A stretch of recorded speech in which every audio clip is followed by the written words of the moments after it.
Ladies and gentlemen of the jury, you will be presented with a case that involves armed robbery and assault. Please keep in mind that the defendant should be presumed innocent until proven guilty. The burden to prove the defendant guilty beyond a reasonable doubt rests solely on the prosecution. The defense does not have anything to prove. Prosecutor, you may begin with your opening statement. On the evening of April 17, 2010, Mrs. Wilson, the victim, was assaulted and robbed outside of her residence as she returned home from work. During this encounter, Mrs. Wilson was knocked unconscious and her purse was stolen. Today, using the testimony of an eyewitness and arresting officer, I will prove to you that the defendant has committed this despicable act. Thank you. Defense, you may present your opening statement. My client has been caught in an unfortunate and tragic set of circumstances. He was misidentified by the eyewitness and has been falsely accused of a crime that he did not commit. I will show you the weaknesses in the prosecution's case. After considering everything I have to say today, you should find my client not guilty of the crimes of which he has been accused. Thank you. Please call your witness, prosecutor. I would like to call Mr. Steve Johnson to the stand. Please state and spell your name for the court and give your address. My name is Steve E. Johnson, Johnsson, 1337 Emerald Avenue, Providence, Rhode Island. Please be seated. Mr. Johnson, could you please explain, in your own words, what happened on the evening of April 17, 2010? My wife and I just finished eating dinner at our house. I was in the kitchen washing dishes while my wife is doing other housework. Around what time was this? It was about 6:10 or 6:15 p.m. Please continue. At our kitchen sink, there is a window that looks out into Miss Wilson's property. Are you and Mrs. Wilson good neighbors? We don't know each other really well, but we say hi or engage in small talk when we see each other outside on occasion. Okay. What happened next as you were washing dishes? As I glanced up, something caught my attention outside. I saw a man grabbing Miss Wilson and pointing a gun to her head. The man proceeded to shove Miss Wilson and then hit her over the head with a black revolver. Miss Wilson fell to the ground, and it looked like the man ran off with her purse. So, Mr. Johnson, what did you do? I asked my wife to call 911 while I went to the next door to check on Miss Wilson. I checked to see if Miss Wilson had a pulse, which she did. I watched over her until help arrived. The paramedics and the police arrived to the scene within minutes. She started to regain consciousness shortly after. What else happened that night? I was interviewed by Officer Davis. I told him what happened. What did you tell him? Everything I just described to you. Did you tell him anything else? Yes, I also described the man to him. What did the man who assaulted and robbed Mrs. Wilson look like? He was Caucasian, male, and about 5'10", 200 pounds, with dark hair and a beard. His facial skin tone was reddish, like when someone blushes. He was wearing black pants and a black polo shirt. How long did you look at him? The part of the confrontation that I witnessed took about 10 seconds. Do you think that was enough time to get a good look at him? Yes, I do. I really tried hard to study the man so that I could describe him to the police. How close were you to this confrontation as it happened? Our houses are close together. There's just a strip of lawn between us. I would say that I was no more than 15 feet away. So close enough to get a good view. Yes, I really tried hard to study the man. Did anything else happen that evening? Yes, I worked with a sketch artist to develop a composite sketch of the man. Mr. Johnson, have you seen the man who assaulted and robbed Mrs. Wilson since the evening of April 17th? Yes. When was that? The police asked me to look at some pictures and try to pick out the person who assaulted and robbed Miss Wilson. And what happened? I picked out the picture of the man I saw. Is that person in the courtroom today? Yes, he is. Could you point him out, please? He's sitting right over there. For the record, Mr. Johnson pointed at the defendant, Roger Green. Mr. Johnson, how confident are you that Roger Green is the man who robbed Mrs. Wilson? I am 100% positive. Thank you, Mr. Johnson. I have no further questions, Your Honor. Defense, your witness. You said that you viewed the confrontation for only about 10 seconds, right? Yes, that's right. So overall, you didn't look at the man for very long, did you? I had enough time to study the man. But only 10 seconds, right? Correct.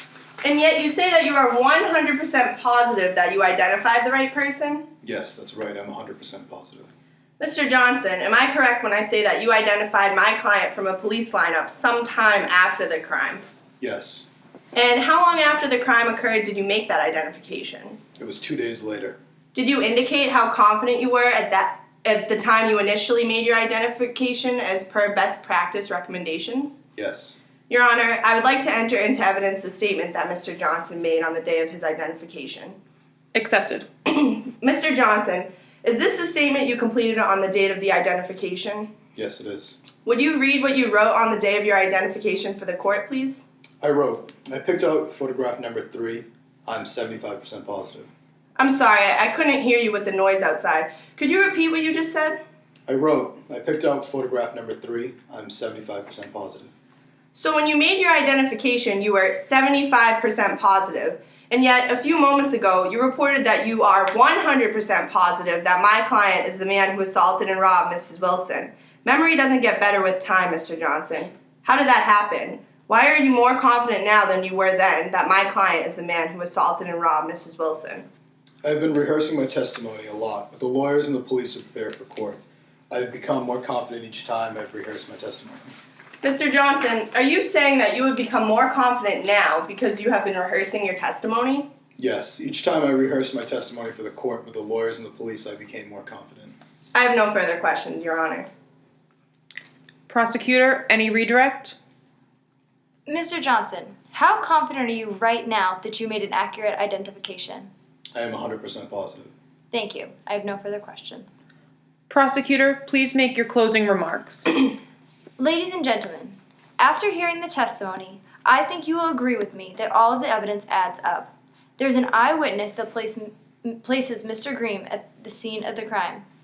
Based on this evidence, I believe it is your duty to find Mr. Green guilty. Defense, your closing statements?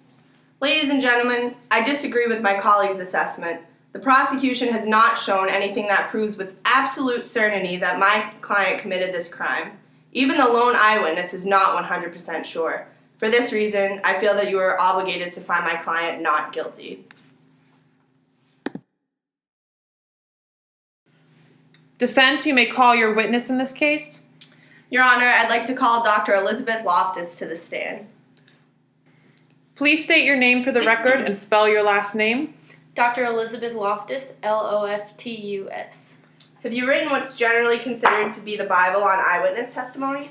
Well, I wish someone would say that. I have written at least 4 books and scores of articles in the area of eyewitness testimony, but there are also many other scientists, psychological scientists, who have worked on this subject, who have written excellent books and many, many hundreds of articles. Now you're going to testify in this case that somebody didn't see what they said they saw. No. Without independent corroboration of some sort, you can't. No. Occasionally it's possible to find out that, the human eye could not have possibly seen that detail at that distance. But for the most part, no. You can't say whether the witness was right or wrong, only that certain factors may be present that lead an average person to make a mistake. And you're not here to testify that someone's right or wrong, but only to offer your expertise on what might affect the accuracy of eyewitness testimony? Absolutely, yes. Tell us generally then, what are the things that we should look for? What are the things that affect the reliability of someone who says, I saw something? What are the things that affect how the jury should judge that? Well, the first thing you need to realize is that memory does not work like a videotape recorder. We don't record an event and play it back later. To answer the question and set the important factors in the context of the process of eyewitness testimony, you need to realize that we divide the process into 3 major stages. So, first there is the acquisition stage. Here's a period of time where some event occurs and some information is laid down in a witness's memory system. Then the event is over, time is passing, and we refer to the second stage as the retention stage. And finally, you might approach a witness and ask certain questions, or ask the witness to make an identification. Ask the witness to retrieve information from memory. We call this the retrieval stage. Our job as researchers in this area then is to identify the factors that come into play in each of these 3 stages that affect the accuracy of someone's recollection. What can affect the accuracy of that retrieval stage? That is, a typical situation where someone sees an event and then hours or days or weeks later is asked to report about that event. I think I can best answer that by backing up just a little bit and starting with this retention phase. And I think it's something of a matter of common sense that the longer the passage of time, the less good your memory is going to be. But there's some other aspects that are not a matter of common sense. So, the longer the retention interval, the worse the memory. If I were to plot how good memory is as a function of time passing, whether it's seconds or minutes or days or weeks, you expect to see some sort of a forgetting curve that might look like this. It's something of a matter of common sense that memory fades over time. What's not so much a matter of common sense is that as this memory is fading, it becomes more and more vulnerable to what we call post-event information. And by this, we mean new information that becomes available to a witness after the event is completely over. That new information can sometimes supplement a person's memory, alter the memory, distort the memory, and contaminate it. So one of the factors that affects the accuracy of retrieval is whether there has been post-event information that's perhaps misleading in some way. Would post-event information include, for instance, seeing a newspaper or television report that had the picture of a suspect in the case? Oh, absolutely. Out in the real world, that is one of the key ways in which witnesses to some event get new information, especially if it's a high-publicity event. They see photographs or they see witness descriptions or whatever in the media, and it can act as a post-event information and can supplement or alter somebody's recollection. If a person is shown, for instance, a lineup that is not put together very well so that the suspected person resembles the description of the culprit, but none of the others in the lineup resemble the culprit, can that be the kind of post-event information that affects memory? Well, we don't usually call that post-event information. I would ordinarily see that put under the category of a bias testing situation. So, if you give somebody a test, it might be a photographic array and the witness is asked to pick out the person they might have seen before. If there is one person in that photographic array who matched some prior description, then many witnesses will often fasten on that one individual whether that person is the right person or the wrong person. And of course, once that selection is made, it then influences everything that happens after that. Is there such a thing as encouraging or in supporting a questionable identification once made? Well, when you ask that question, you're asking about a very important factor that many experts have studied and testified about, and it's called the confidence factor. When somebody, say, makes an identification or makes a retrieval, tries to answer a question based on their memory, they often will express their level of confidence when they do that. And one of the things that the studies have shown is that the relationship between how confident somebody is about their identification and how accurate they are is actually a very weak relationship. A person on the street thinks it's a strong relationship, but the scientific work in the area shows it's a very weak relationship. That means it's common to have people who are very confident and wrong, as well as other times people who are very confident and right. The other important aspect of confidence is that confidence is malleable. So you take a person who expresses a level of confidence, who says, I'm 80% sure, and you start giving them feedback in some way, communicating, even inadvertently. You pick the right person, the one we think that you should have picked. That confidence grows. They aren't more accurate, but their confidence gets stronger. That's what we mean by the malleability of confidence. So then with some support from others, some suggestion that the witness picked the right person, the confidence level grows? Excuse me for interrupting. Dr. Gary Wells from Iowa State, one of the leading researchers in the eyewitness area, has studied the malleability of confidence. One of the ways in which he gets this confidence to be artificially inflated is by saying to the witness, "Good, you picked the suspect." I have actually heard him give a speech in New Orleans just a few weeks ago in which he talked about one case in which, after an identification was made, the people in the police station started clapping. I'm simply saying that giving an eyewitness positive feedback can artificially bolster the witness's confidence. Could facial expressions do the same thing? Absolutely. Anything that conveys the idea that you picked the right person, you picked the person we'd hoped you pick, whether it was done verbally with gestures or however. You talked about the retention period. The longer the retention period, the memory curve goes down. If the retention period is very short, that is, if the retrieval of the acquisition of the event follows soon after the acquisition of the event, then the chance for a memory fade to be at work here is less, right? Yes, I mean, that's implied by this forgetting curve. If somebody is trying to retrieve information after a very short period of time, generally the memory is going to be at its strongest. There hasn't been time for it to decline. There hasn't been time for the witness to be exposed to post-event information. Now, that doesn't necessarily mean that the person is always accurate because there can be some sort of perceptual error. You see something and in the short period of time it takes to look away and try to remember it, you're actually introducing some error. In eyewitness testimony or in eyewitness situations, frequently the police will have some sort of identification procedure, either a photographic spread where a number of photographs are shown at the same time. Sometimes a photographic spread is done with one picture being shown and taken back, and then the next picture being shown and then taken back, and so forth in a series. It is between these two methods, which is the best to avoid suggestiveness in trying to pick out the most similar person in a set of 6?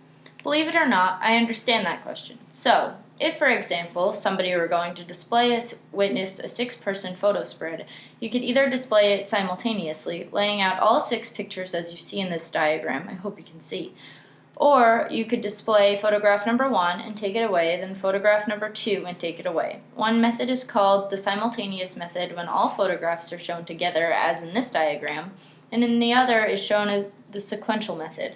It's called the sequential method. The scientific work supports the benefit of showing things one at a time rather than laying them all at once. Why? The reason is what witnesses often do when they look at a simultaneous array such as this. They'll figure out the person who best fits their remembered description. So they are making what is called a relative judgment, which is the person, relatively speaking, saying that the person is closest rather than what we would like them to do, which is that the person or not? That is one of the reasons why researchers have recommended the sequential approach rather than the simultaneous approach. Would it make a difference in this comparison that it's human nature when seeing 6 photographs to compare and pick out the one that seems the most likely? Would it make a difference if the person trying to pick out somebody knew that there was a suspect in custody and that the suspect's picture was likely in the group? It does make a difference. Are there studies that show this? Yes. For many years, people have done research and made recommendations, and these recommendations are now actually incorporated into some guidelines put out by the United States Department of Justice that say, when you ask a witness to look at a photo spread or a lineup, it is important to give some sort of instruction that suggests that the person may or may not be in the photo spread or lineup. This is to make the witness feel comfortable in picking no one if the witness wants to. If the witness doesn't know the suspect is in the photo spread or lineup, the witness won't feel forced to pick someone. So that kind of instruction is the recommended procedure. Would it make a difference if the witness had been informed, perhaps, not by the police that were showing them the identification procedure, but through rumor, through media reports, or whatever source that the police did have a suspect in custody? Well, I think it would increase the likelihood that the person would want to pick someone because witnesses do want to be helpful. They want to be cooperative and they'll likely help solve crimes. It might increase the likelihood that they would choose someone. No further questions at this time. Ladies and gentlemen of the jury, you will now be asked to listen to a set of instructions. Consider these instructions carefully when deliberating the evidence you have heard in today's trial. The defendant, as part of his denial of guilt, contends that the state has not presented sufficient reliable evidence to establish beyond a reasonable doubt that he is the person who committed the alleged offenses. The burden of proving the identity of the person who committed the crime is upon the state. For you to find this defendant guilty, the state must prove beyond a reasonable doubt that this defendant is the person who committed the crime. The defendant has neither the burden nor the duty to show that the crime, if committed, was committed by someone else or to prove the identity of that person. You must determine, therefore, not only whether the state has proven each and every element of the offenses charged beyond a reasonable doubt, but also whether the state has proven beyond a reasonable doubt that this defendant is the person who committed it. The state has presented the testimony of Mr. Johnson. You will recall that this witness identified the defendant in court as the person who committed the crime of armed robbery. The state also presented testimony on a prior occasion before this trial. This witness identified the defendant as the person who committed these offenses. According to the witness, his identification of the defendant was based upon the observations and perceptions that he made of the perpetrator at the time these offenses was being committed. It is your function to determine whether the witness's identification of the defendant is reliable and believable, or whether it is based on a mistake or for any reason is not worthy of belief. You must decide whether it is sufficiently reliable evidence that this defendant is the person who committed these offenses charged. Eyewitness identification evidence must be scrutinized carefully. Human beings have the ability to recognize other people from past experiences and to identify them at a later time, but research has shown that there are risks of making mistaken identifications. That research has focused on the nature of memory and the factors that affect the reliability of eyewitness identifications. Human memory is not foolproof. Research has revealed that human memory is not like a video recording that a witness need only replay to remember what happened. Memory is far more complex.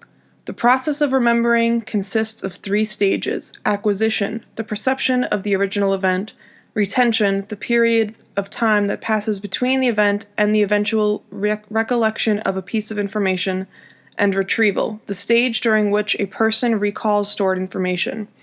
At each of these stages, memories can be affected by a variety of factors. Relying on some of the research that has been done, I will instruct you on specific factors you should consider in this case, in determining whether the eyewitness identification evidence is reliable.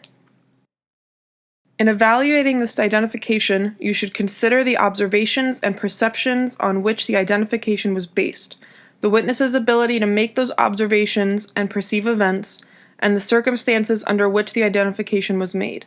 Although nothing may appear more convincing than a witness's categorical identification of a perpetrator, you must critically analyze such testimony.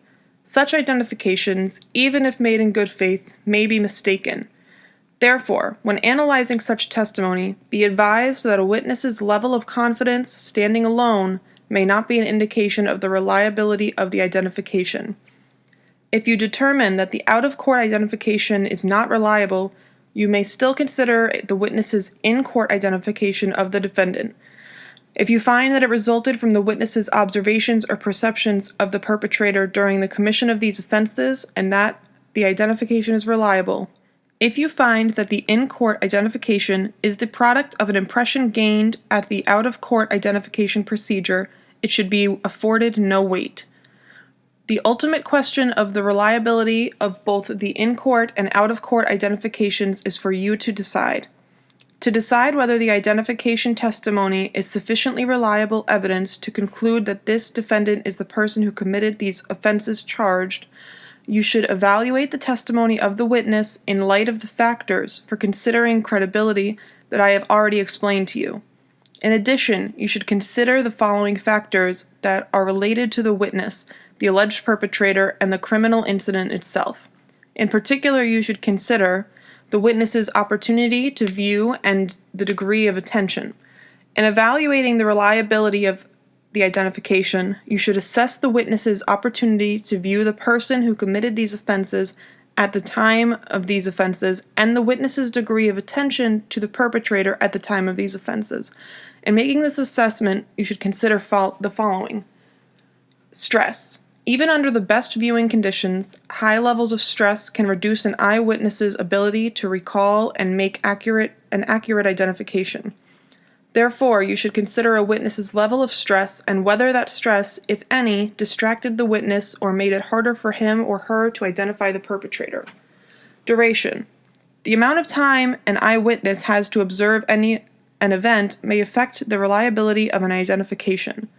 Although there is no minimum time required to make an accurate identification, a brief or fleeting contact is less likely to produce an accurate identification than a more prolonged exposure to the perpetrator. In addition, time estimates given by the witness may not always be accurate because witnesses tend to think events lasted longer than they actually did. You should also consider distance. A person is easier to identify when close by. The greater distance between an eyewitness and a perpetrator, the higher the risk of a mistaken identification. In addition, a witness's estimate of how far he or she was from the perpetrator may not always be accurate because people tend to have difficulty estimating distances. Consider the lighting. Inadequate lighting can reduce the reliability of an identification. You should consider the lighting conditions present at the time of the alleged crime in this case. Disguises or changed appearance. The perpetrator's use of a disguise can affect a witness's ability to both remember and identify the perpetrator. Disguises like hats, sunglasses, or masks can reduce the accuracy of an identification. Similarly, if facial features are altered between the time of the event and a later identification procedure, the accuracy of the identification may decrease. Consider prior description of the perpetrator. Another factor for you to consider is the accuracy of any description the witness gave after observing the incident and before identifying the perpetrator.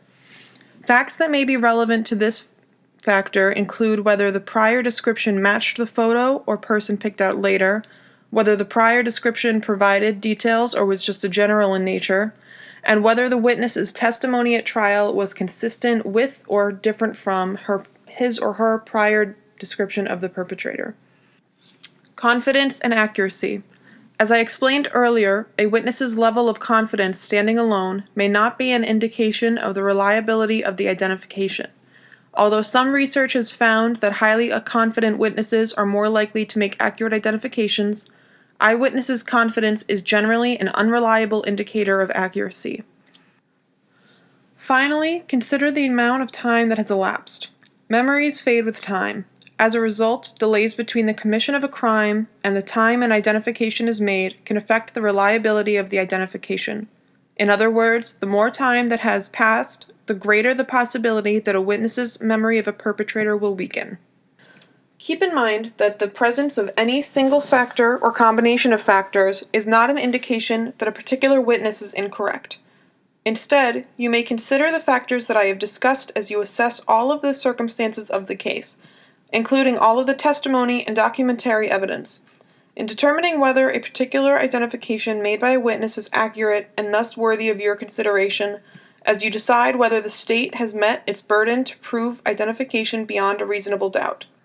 If you determine that the in-court or out-of-court identifications resulted from the witness's observations or perceptions of the perpetrator during the commission of these offenses, you may consider that evidence and decide how much weight to give it.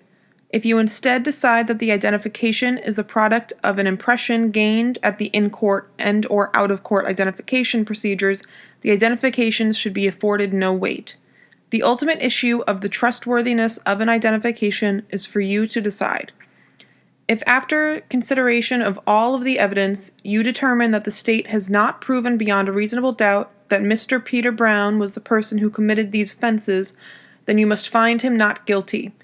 If, on the other hand, after the consideration of all of the evidence, you are convinced beyond a reasonable doubt that Mr. Peter Brown was correctly identified, you will then consider whether the state has proven each and every element of these offenses charged beyond a reasonable doubt.